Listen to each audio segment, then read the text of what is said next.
remember I said buying a put gives you the right to sell the stock at a specific price.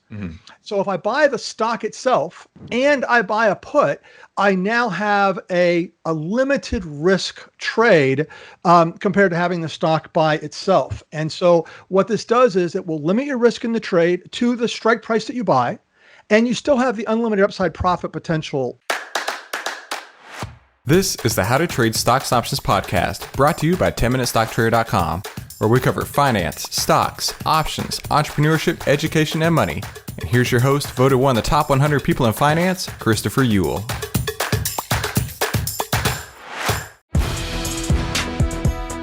Hey there, traders. Welcome back to today's How to Trade Stocks and Options podcast. Today, we have a special lesson for you. I'm putting it here on the podcast because I really believe that this is going to provide you massive, massive value. And that's what I'm trying to do here. And hey, listen, if this podcast was useful to you at all, I really highly suggest that you go check out the full trading course at AIStockTradingSystem.com. That's AIStockTradingSystem.com. Hey, make sure you subscribe and hit the bell so you'll be notified every time we give you more tools, tips, and tricks to help you trade faster and trade smarter every single week. Hey there, traders. Welcome back to today's How to Trade Stocks and Options podcast. Today, I have a special two guests on the line. We've got Chris Mercer and Rance Masheck, both from MarketGear.com. And this is a special sponsored episode. And if you guys want to head on over to MarketGear.com/Chris Uhl, that's me, ChrisuHL, they have an exclusive offer for you there. It's it's 2 weeks free and then 50% off your first month of Market Gear, the really incredible platform that these guys have built. And thank you guys for coming on the show today. Glad to be here. Happy to be here. I got to tell you, there's something with the market going on right now, and we were talking ahead of time, and we came across the idea of maybe let's talk about how to protect your portfolio, because you may be one of these new traders who just got into the market. Maybe you happen to buy GameStop at the lows, and you're looking at GameStop at 350, 400, 500 even, and you're like, I have no idea what to do at this point. Trust me, you are not alone, but I do have a couple experts on the line to tell you about what maybe is a good idea. We'll see if we're an expert on this type of trading, but we'll be glad to talk about it. So should we talk a little bit about, GameStop and, there's a few of them out there that are in this kind of same bucket right now. There was, there's also Express, BlackBerry, AMC, Nokia. These were all in that mix from Wall Street Bets, right? So, right. It's an interesting game. I think we ought to address a little bit of this GameStop, no pun intended there, but this is GameStop's up $95 today, right? This is driven by. This is what I would say is that a lot of market manipulation happens by hedge funds and people on Wall Street, right? If you don't think market manipulation happens, it clearly does. So there's all these people on Wall Street up in arms because now market manipulation is being done by crowdsourcing, right? Through social media. And it's been driving this higher. Now, one difference is that, you had hedge funds betting against GameStop. Why? Because GameStop is probably going to end up going away. I mean, GameStop is just behind Blockbuster, right? They came behind Blockbuster and coming up in their rise, right? Because of gaming lagging, what was that? VHS tapes, right? And then it went to DVDs, and now it's all digital, right? And that company no longer exists, I guess, except for one store that you can Airbnb. But the other, this is, GameStop's in the same situation. As we go more and more digital downloads for games, what's going to happen with GameStop? You can't go in and buy the used, DVD of the game anymore. That's more and more going that way. And as far as going and buying consoles, there's cheaper ways to get that. There's cheaper ways to get new ones sometimes than the used ones through them. So, this company has a problem. And that was why the hedge funds and that were betting against it. And social media, Wall Street Bets, jumps on this, pumps it up. The challenge with this, and I think it's very interesting. I mean, I'll tell you that, before this, you mentioned that you're in AMC. I also am in AMC, but I'm not in GameStop. And I have a small amount of money in AMC because I realize that at the end of the day, GameStop is going to end up being worth what it's worth, which eventually will probably be zero, right? It's certainly not going to be worth $280 for one. This is a false inflation. I'm not saying it's not a real number there, but the problem is the people getting in at the very end are end up getting hurt, right? And that's the real scary part about any of these. If you're in the beginning wave of it, I read an article this morning about, conversations on Wall Street Bets about like taking every bit of your money and throwing it at these things. And I think that that's a very, very dangerous game. But if you are going to play in that game, there's ways to do it in a little bit protected way, which is part of what we're going to talk about today. Yeah, absolutely. And it is such it's awesome to watch, honestly. And awesome from the fact that I'm not on the wrong side of it. I'm on the side that's working. I wouldn't be saying that if it were the other way.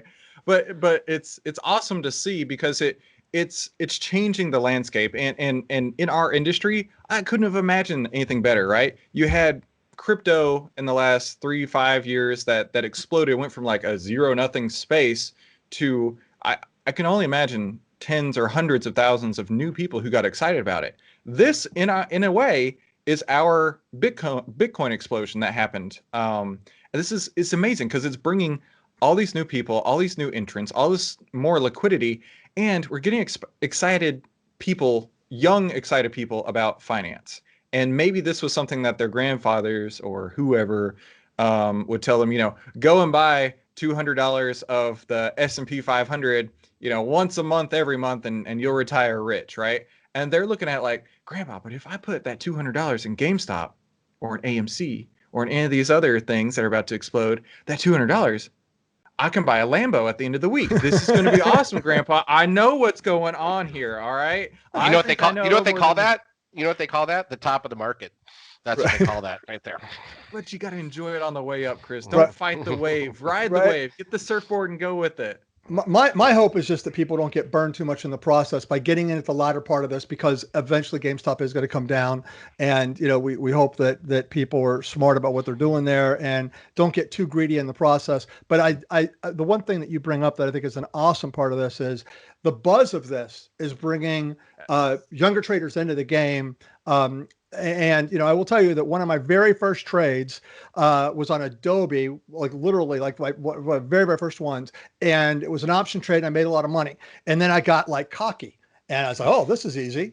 And then I got my head handed to me. Right. So that's the thing about that. Right. Yeah. And I still remember that stock today because of that. Right. Because of the pain there. But you just got to be careful. And, one of the things we want to talk about today is about protecting your portfolio. So this is something we can look at for this, very type of news-driven opportunity. Yep. So let's say I'm a new investor. I bought, I don't know, let's just use round numbers. We bought 100 shares of GameStop when it was $10. So I spent, how much is that? $1,000. Mm-hmm. Is that right? Is my math right? 10 shares at 1,000. Okay. Let's say now it's at 350, right? I've taken my potentially, $1,000 and made multiple hundreds of thousands at this point. Right. How do I protect my portfolio? Should I bail or should I be defensive? Well, this is, feel free to jump in here, Chris, if you want to, on this. The thing I feel, if I look at options prices today, they are so incredibly high. Yes. Because of what's driven this up, and that's the challenge with this, is that you end up with something that, does it really work in the current market to do some of this stuff? And it's a little tough, right? And so if I'm going to buy an insurance policy on something like GameStop, it's so expensive to be able to buy that right now that it makes it a little bit challenging to be able to really take advantage of. So that's GameStop. It's like once it's gone into this meteoric rise, and there is this risk of the collapse. Just to give you an idea, right this second, I just pulled it up. GameStop. Actually, can I share this on the screen? We're talking about Go for it. Share this for like here. So let's just demonstration share purposes. This. Yeah. And actually, while you're pulling that up, just so the way I think we need to phrase this for everybody is, look, this is not the same as stocks that you think are overvalued, stocks that have gone up in the post-COVID rise, right? We talked earlier off camera about Tesla, for example, and there's all this time where everybody said it didn't make sense, and it didn't justify the price level, but it's a legitimate company that's growing, and the stock rose at a decent pace, right? This is a stock that, when we talk about GameStop here, this is a stock that has popped because of some manipulation. We're talking all inside of the last 3 or 4 or 5 days, right? This entire move has happened. It's not justified. There's going to be some regulatory checks on how this occurred, but that's why the options pricing here is going to be so different, because everybody knows this thing's way overvalued, right? No one should be buying this stock up here. And so the options, we could have a whole other podcast with you, Chris, and we probably should at some point in time, on what it means to have these options being priced like this, right? Because it's so ridiculous. I know that's not the topic for today. Well, it's not just these options. Like, options across the market have exploded in value. In fact, I had some short put spreads that were doing really well, and then all of a sudden the market came down a couple days ago, and like the Vega, the volatility value of these options exploded. I was closing put spreads that should have closed for like, I don't know, $1.50, something like that, for $3. And I'm like, how did this happen? I'm gonna step out for a minute. This does not feel right at all. So I got burned a little on that, but I mean, that's just the nature of trading. Sometimes you lose, so I wasn't too concerned. But I mean, the whole market's but when you see the cost of some of these puts on GameStop, it's I mean, you're talking about hundreds of dollars just to buy out of money protection. I mean, it's crazy. Right. You got to right now to buy the 280 put. Now, first of all, we're jumping right into this, and I think for the listeners that aren't familiar with this, let me just mention really quick. First of all, anything we do today is educational only. We don't want to make any recommendations here, and we are going to talk about insuring your portfolio. We're going to do that with puts. For those who don't know what a put is, let me just really quick. A put, we talked about calls a couple weeks ago and the bull call spread, and that a put. When you buy a put option, you're buying a contract that gives you the right to make somebody else buy the stock from you. In other words, you have the right to sell that stock at a guaranteed price for a specific period of time. And that's what we're talking about here. So if I look at it from that concept of, if I'm buying a put, I'm setting myself up to be able to force somebody else to buy the stock from me, right? So if I come in here and look at this right now, so the stock is at 282 right now. The 280 put is going for 160, and so I'm going to spend $160 for an insurance policy to be able to sell the stock at 285. Well, that puts my, if I ended up doing this, my cost basis is down around 120, right? Yeah. So about 120. So I mean, it's really kind of not cost basis. I'm sorry, my risk is at 120. So I have by putting this insurance, but here's a way to describe this here, Chris. Insurance is a great thing to do. One of the things I usually use as an analogy, because people don't think about insuring their portfolio. We talk about, well, what about insuring your car or your home? And, I've had people say to me, in fact, there was a lady that I met this was back in 2000, very first part of 2000, I'm doing Traders Expo, talking about the importance of this. And this woman stands up in my presentation and talks about, well, that's a waste of money. You shouldn't be doing that. That's like you're spending this money on nothing.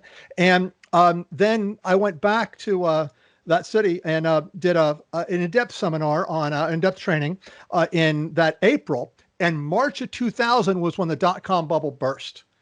I see her in the room, and I'm like, I told my staff, I said, look, refund her, do whatever. I really don't want her here. And so then she comes up to me in tears about how much money she had lost and was so wrong about her viewpoint on this, because when the dot-com popped and it dropped down, one of those, those black swan events that are supposed to be once in a generation, right? That, by the way, March of 2000, then you got 9/11, September 11, 2001. Then you got 2008 financial meltdown, and then you had the COVID thing here this year and last year in February. So this once in a generation thing seems to be happening a little bit more frequently now. It's kind of like our storms too, right? They're more frequent. But buying a put, it's like, let's put it this way: if I have a house in Florida. And if I were to, and it's on the canal, 5 houses from Intercoastal. And if I wanted to buy a hurricane policy on that, when there's a hurricane off the coast heading to me, if you could get it, it's going to be an incredibly high policy. That's exactly what we're doing here. There is a storm brewing. We know that GameStop is not valued this high, but there's still people betting it's going to go higher. The 280 call is $156, right? So either way here, it's an expensive game to play because we're in the mix of this wild volatility. So while I think it's a good strategy for some of this, I think that this is really a buyer beware. You have to be careful getting into some of these. If you look at what's going on right now, you had mentioned AMC. AMC is hanging here around $12 right now. So this is the early part of that game, and $12, right? $300 is $300, right? That's a lot different than 12. So it's a little bit risky playing up at this level with GameStop at this point. Actually, quite risky. Not saying you can't make money, but just don't play with money you can't afford to lose there. I saw an article about people putting go put everything you got, put your entire, wealth thing toward these things because you'll come out of here. So, the Lamborghini comment we said before we started, right?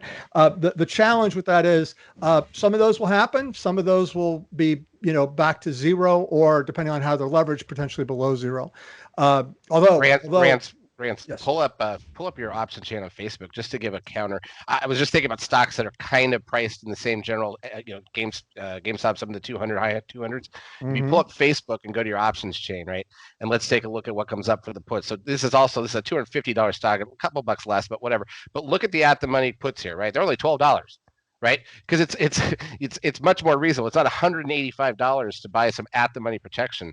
So what when we get into the actual point of the lessons there today and the slides that you made, this is what we're really talking about, is using something like this. To buy it on GameStop is probably not valid. You're giving away half of your gain on the stock just to buy the insurance, and it's just not the same thing. Right. Yeah. So I think that the thing about this, we'll wrap up on this Wall Street bets thing and move into this, but I think that it's an interesting place to play. I'm not saying don't do it. I'm saying whatever you do with it, expect that to potentially go away. And if it goes to the moon, awesome. And if it goes, through the floor, you're not gonna change your lifestyle, right? And that's the thing about that you really want to watch. So as we're talking about this, I do want to make mention of in fact, we got Facebook's a great one to do on this. Let me explain what we're talking about insuring a portfolio real quick, if we can here. The protective put is just a very simple concept. Remember I said buying a put gives you the right to sell the stock at a specific price. So if I buy the stock itself and I buy a put, I now have a limited risk trade compared to having the stock by itself. And so what this does is it will limit your risk in the trade to the strike price that you buy, and you still have the unlimited upside profit potential in the trade. And so if we look at this from... It sounds, Rance, like you're describing a long call. Does the mechanics of it work out in a similar way? So if you were to actually overlay the two, right? If you were to overlay a long call risk graph, to a protective put, it actually is a very, very similar risk profile, right? Okay. In fact, since we're talking about that, this is a long call. I'm going to take a picture of this right now, just for those of you who weren't with us a couple weeks ago. This is the stock price compared to your profit or loss in the trade. So right now, here's what the stock is, where that vertical line is. As the stock goes up, you can make money in the trade. As the stock goes down, you can lose, but only to a point, and that's your risk on that trade. So I'm gonna take a picture of that, and then I'm gonna go over here and I'm gonna do the protective put, then if I look at that, literally they are on top of each other. Wait, did you just map that out inside the platform? Yep. Yeah. I've been looking for somewhere to do that. So there was an old platform I used to have where I could do it. But Tastyworks doesn't allow that kind of functionality. I use Tastyworks. And it doesn't allow something like this. And I've been looking for a place to do that. Sweet. Okay. And by the way, it's super easy to do, right? You can actually compare 3 trades together. But if you look at this, you can see here that you can almost not tell that they're different. But if you're seeing this on the screen, there's a red one and a blue one there, but they're right on. So they are virtually the same profile. What's the difference, though, is that number one, there are people that want to, own the stock.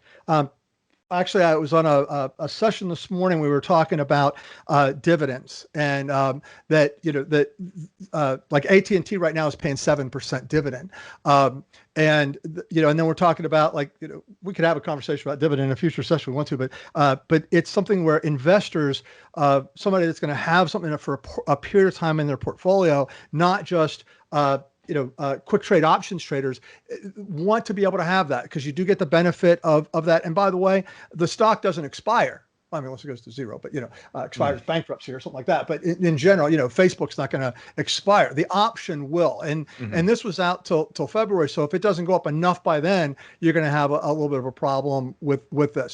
So they're similar in the profile, but the approach, if you have a decent amount of capital when you're in stocks. And I'll tell you one perfect example of this that and I do this a bit, is coming into earnings season. If I have stocks that I think are, a little bit more at risk of having a problem there, I might go in and put, a protective put on something like that. And so, so it has a similar profile by itself, but then if you bring it in, we're owning the position. I want to protect it for a window of time.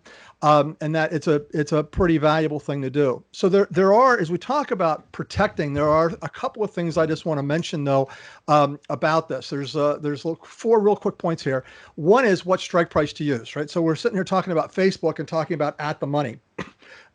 And you don't want to buy an at the money. You're going to want to go out 2 things. Number one, you want to go out further in time. So I'm going to go look at let's say June, for example. So that's, almost 6 months, 5 months plus. And so if I'm looking at that, and then if I look at my strike prices here, let me just go get a few more strikes on Well, it. why would I want to go out in time? I mean, I want to protect it this week. Well, it's going to be cheaper to do it this week. Why not do it closer? Great question. If I buy a 1 week option, that option at the end of this week is going to be worthless, right? Assuming forget stock movement, right? If I buy an out of the money put to protect myself from it going down, and I were to go buy something here, if the stock's at 257, and I were to go down here and let's just say 240 for an example. This is only $1.57, but at the end of the week, this is going to be, next Friday, this is going to be worthless if the stock did not fall substantially, right? So time decay hurts a short-term option effects, because it depends on what you're buying or selling. In this case, we're talking about buying. So it hurts a short-term option a lot more than time decay is going to hurt a longer-term option. So if I go out to my June position here, let's just take a look at this for just 1 second. And I go out to June, and then you can look at what strike price. So for example, right now with it at 257, if I bought the 255, that's a $25 option. That's really expensive. Even though it's protecting me until June, that's pretty darn high. What I want to do is, it's like if you went and bought 0 deductible car insurance, that premium is going to be a lot more money than if you buy $5,000 deductible car insurance. Right now, my car insurance is $1,000 deductible. Some people have $250, whatever your risk factor is. But that's the thing about this that's so great. I have a choice of my risk factor. So if I want to take on, let's say a 10% risk, that option drops literally about in half in value, from $25 to $13. If I go down here to, okay, I'll take a little more risk than that, but I'm not going to risk more than $200 no matter what. Now I'm at $650 for that. And it's all the way out until June. And here's the thing about this. I'm not going to ever hold this till June, because the way time decay in an option works, if I go out till June, by the end of April, I'm still going to have most of that time value left. The majority of it's going to come out in the last 30 days. Last 60 days, right? So if I buy it now, and I went and looked at this trade, if we did mark this and we went and looked at it in April, we're going to see that this June trade, forget stock movement for just the time value part, isn't going to see a substantial decay in value. So what I'm going to do is I'm never going to hold this insurance policy out till June. I'm going to look at by April, if I still want to do it, I'm going to then sell that one, and then I'll go buy another one again further out in time for that. So I'm never going to hold it during the last 60 days, 45 to 60 days toward expiration, because I don't want to experience that faster time decay. Here's the way. Go ahead, Chris. Well, I would say the other way to look at that too, Chris, is this. Let's say you're right. I'm worried about earnings next week, right? I'm not worried about 6 months out. I'm worried about earnings next week. Okay, but let's say I buy this put that he's pointing to, the 200, right? If the earnings don't do anything to the stock, if it doesn't really, let's say it just is completely flat and still sitting at the same price after earnings, I can still turn around and sell these things for this price, right? Whereas the short ones, the February ones would have expired at zero, right? They're gonna, because they're only a week out. So I'm going to lose that money for sure on the February ones, just having that protection. Whereas here, they're probably still going to be worth this. If the stock does go down a little bit, these might go up in value even, and it didn't really hurt me because I'm not worried about a little 5-point pullback in Facebook just because of earnings. What I'm really worried about is what if something goes really wrong and it drops like 100 points on earnings or something like that. That's completely protected then. And meanwhile, if it's good news for them, I still have the stock, and then as the stock goes up, let's say it jumps up 25 points, these puts might be worth a little less money. But that's fine. That was what the protection was for. I can still sell them and lose a point or so, and it's not the end of the world. So here's the way that I'm interpreting it. Let's say that the stock is like my car, and I bought a year's worth of car insurance, and I decide to drive cross country over the next, 3 weeks. And then once I get back, you know what? I'm going to park the car in the garage for the next 6 months or so. So I don't really need my insurance anymore. So even though I bought a year's worth of policy, it's going to sit in the garage. It'll be fine. So I'm going to call my insurance agent up and say, all right, cancel it. Give me a refund for the difference. Am I hearing that correctly? That is exactly correct. Cool. Cool. And here's the thing, Chris, you do that with insurance, they front load the cost, right? You're not going to, if you bought 6 months and a month later you ask for a refund, you're not going to get 5 months. You get 5 months back, but it's not five slight, right? They're going to front load that a little bit. In this case, it's backloaded, right? It's loaded toward the end of the option life, okay, not with the time decay you're talking about. right? Because of the time decay. So Gotcha. my cost of holding a 6-month option for the next month is going to be relatively small. And that's the thing about this. In fact, actually, we're talking about the platform here. Let me just show you something real quick. Here's my put. I'm just going to look at the put itself. And I go here, and this is looking at it all the way out to June. And if I look at this, I have the risk of the whole amount of this of the $650 at risk if I went all the way out there. But if I were to look at this trade for instead of going all the way out to June, I were to look at this till let's see, we said a month. So let's go the end of February here. I'm only going to see about, let's see if we go back down to this, we're going to see about $100 of that at risk, right? So of that $650, that's 5 months. In 1 month of it, I've only got about $100 at risk. By the way, cool thing here that you can do this. You can look at any date you want, and it'll tell you about what the risk factor is going to be on that. On that time period. So you can get a real good sense of that versus, holding it all the way out to that expiration timeline. So you can kind of weigh that out as you're making those decisions. But so protecting yourself for that window. And again, like you said, I have it for a month. Well, let's say you're going to hold it long term. I'm still never going to hold this out to June. By around April, I'm going to move this out to my next one. And I get to take that premium in, that 2 months of premium in, to go buy another 6 months. And it's not going to cost me near as much because I'm going to bring in so much of that premium back the first time. So plus you could also move it up and down and accordingly. And by doing this, there's a little bit of a risk factor here because you're giving up that. And I'm giving up somewhere around 13 cents on the gain of the stock versus this, right? It's like it's a minimal amount to do. I'd rather have 87% of the profit with an absolute floor than 100%. I mean, it's the same thing in your house. If you're paying your homeowner's insurance and you were looking at that as a cost basis adjustment in your property, that's going to reduce your profitability, but you're protected in case of catastrophic. And that's exactly what this is doing too. That's pretty cool. I've actually, I've seen some ads for different car insurance carriers that, with the pandemic and whatnot, we're all sitting at home a lot more. I got to tell you, I used to put, I don't know, let's call it 100 miles a week on my car. I might do 100 miles a month at this point. Maybe. Probably more like 60. But that's their whole deal. So it's like, look, you're not driving as much as you used to. Come to our insurance carrier because we only cover you when you're driving your car, kind of deal. So yep. So same thought here. Okay. Yep. So just being respectful of everybody's time and making sure you get the value. A couple things I just want to mention real quick is what strike price. What strike price we already talked about. We said, it's a deductible. Think about it as a deductible. How much deductible am I going to take in? I love take that, on here, that right? comparison And the there more as a deductible I'm willing to take on, the less the premium is going to cost me. So you want to weigh that out. I'm going to tell you, one of the rules that I live by personally is that I generally like the delta of what I'm buying. So the delta here of what I'm buying to be no more than 20, right? Okay. So that's kind of my rule of it on that one, but it also depends on what risk tolerance you have and all that. The other thing about this is, let's talk about timing of entry. So you can do this as an entry. It's called a protective put if you do both of them at the same time. But if I own a stock and I'm going through a rocky time, let's say that, an earnings season that you really kind of question, we talked about Facebook. Facebook is going to be hitting some regulatory concerns, right? With what happened and all those things, there's going to be some looking at this. And so if there's a window there where you think that's going to be risky, you could look at adding that to the position, as you said, just for that window of time that you're driving cross country. Just that window of time that Congress is talking about what they're going to do to these guys, right? So it's a great opportunity to be able to do that.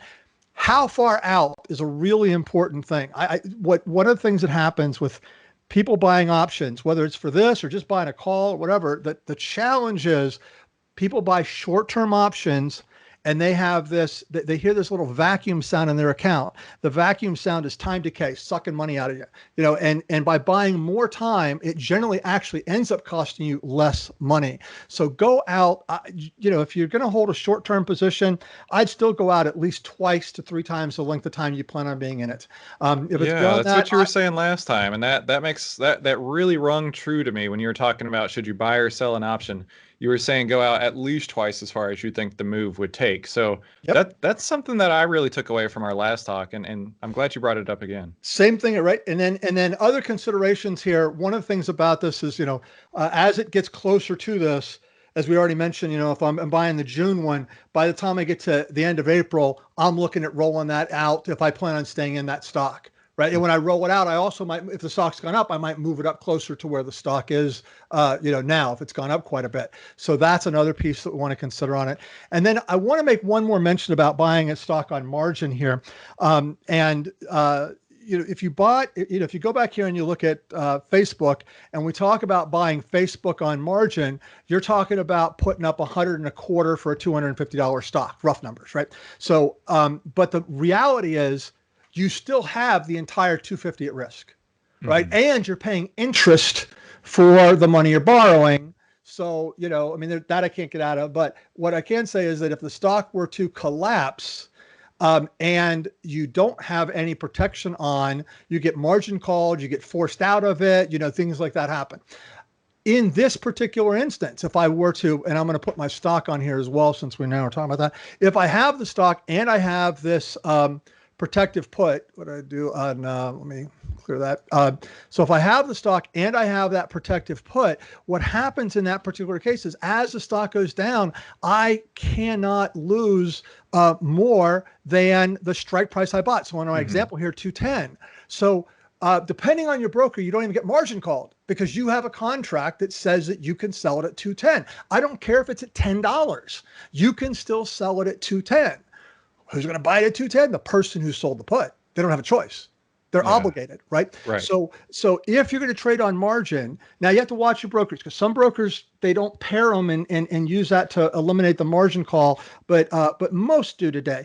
But even if it is the case, you still didn't lose the money on it, right? You still had the guaranteed sale price on that particular, stock. So it's a great way to, generally speaking, if you're an active trader, not really a thing for this. And I do my active trading, but I also have my longer positions in that. And that's where I'm using this to protect, especially when the storms are potentially there. Again, don't do it when the hurricane's on the horizon. Do it as you enter before, as you're coming into an hurricane season, right? So that's the kind of thing you want to consider on it. So that's a little bit about, some things you can do to protect yourself with the protective put. It's no different than buying insurance on your home or your car. It's like life insurance for your portfolio, right? If it dies, you get paid. Yep. Okay. You got it. I like That's that. exactly correct. Yep.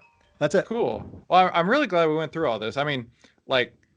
It's for somebody who's new out there and really not knowing how to handle some portfolio risk. I think these kind of lessons are highly, highly valuable. And Rance and Chris, I really appreciate you both going through all the intricacies of what it takes to put on a protective put and why you would put on a protective put. It's not a gamble. It's life insurance for your portfolio. I mean, think about this. Options can be used as a leverage tool, as a speculation tool, or as a hedging risk management tool. And that's what we're talking about today, is about a risk management tool for you. Yeah, that makes a lot of sense. So before we go, make sure, since you listened all the way at this point, you really do care, and I appreciate that. Make sure you head on over to marketgear.com/Chris Ewell. That's me right there, Chris Ewell, ChrisuHL. You will get 2 weeks of the Market Gear platform that Rance was just demonstrating on, which I don't know if you noticed. There was actually a couple of points where I was like, whoa, I didn't know you could do that. So I love when Rance has those little nuggets right there. And you're going to get 50% off your first month after your first 2 weeks free. So guys, thank you so much for coming on, sharing all this really, really important insight, and giving us such a sweet deal to start off at Market Gear. Glad to be here. Always enjoy working with you, Chris. Enjoyed that. Thank you, guys. Okay, so what'd you think? That was pretty incredible, right? Now, if you liked that, that's only a taste, only a sample of what you're going to find in the full AI stock trading system. And I really highly encourage you to go and check this out. Obviously, you are interested in learning on how to trade, and that's why you're listening to this podcast. Now, I'm going to take and download my entire trading system that I use day in and day out onto you. And the only way I'm going to be able to do that is over at the AIStockTradingSystem.com. You're going to get phase 1, 2, and 3, several bonuses, and on top of that, I'm going to walk you through over a dozen trades that I put on inside of my account, holding your hand and showing you exactly how I got in, how I got out, how I use the artificial intelligence data, and how this could work inside of your own trading portfolio on a daily basis. So make sure you head on over to AIStockTradingSystem.com. That's AIStockTradingSystem.com to learn more and to get started and to download my decade plus worth of trading experience into your hands so you can start using the AI stock trading system today, the 5-step system to take the guesswork out of trading.